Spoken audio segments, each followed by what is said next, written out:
Good morning or good early afternoon, folks. That's at least what it is here in the world right now. This is going to be another quick video on Ukraine-Russia war. So some big developments in the last 24 hours again. Biden wants to take Putin to the International Criminal Court for war crimes. Poland, Lithuania, Estonia, and Latvia close their borders completely to Belarus and Russia. Number 3, Russia refuses to participate in the International Space Station program from this point on. Number 4, energy, food prices, housing skyrocketing across Europe. It's being said that UK is to have the highest cost of living ever in the history of their country by the end of the year. And one other thing here is Zelensky accuses Russia of genocide in Bucha, or however you say it. So you could clearly see that this war is escalating here. For sure, folks, pay more attention to what they actually do versus what they're saying overall as well. And shout out to Canadian Prepper, who's here on YouTube as well. He made a good point about Kyiv or Kiev, however you say it, and how the Russians are apparently gone from there. And he made the point that they're probably doing an Austerlitz maneuver, which is a classic Napoleon tactic of war, basically where you fake out the enemy.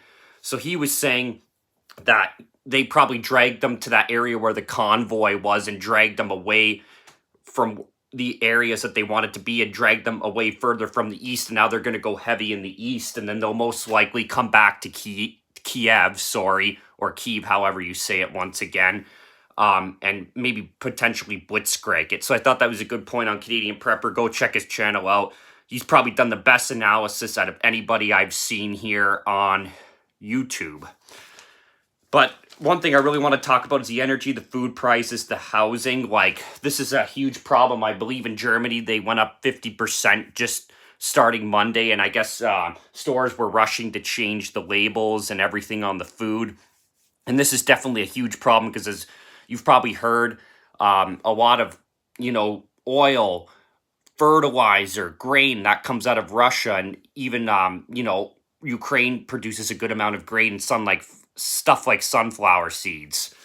And this is crucial, all this stuff to run the machines for, farmers to feed the livestock. And then, without fertilizer or enough of it, you can't grow food on a massive scale. So this is going to probably create a huge food problem worldwide. I think it's going to be worse in second and third world countries, of course. They're going to probably get famine in some of those countries. And I think in first world countries like where I am in Canada, we are going to get some food shortages, but overall, we're just going to be paying insane prices for it. Like, the prices keep going up here in Canada a lot, especially for stuff like meat and the good hearty proteins. So yeah, folks, this is definitely escalating more, and we'll see what happens in the coming days. And I hope to get around to some more Canadian politics. Sorry if I'm kind of stumbling in my speech here a bit right now. I'm trying to do this clip quick before I go to work. I got to literally leave in probably 10 minutes. So don't mind me for stumbling a little bit in my speech here. And I do hope to get back to some Canadian politics within the next day or two, because there are a lot of bills at both the provincial and federal level that are being or trying to be passed right now that are a little controversial and a little dangerous, I would say, for the future of the country. Have a great day.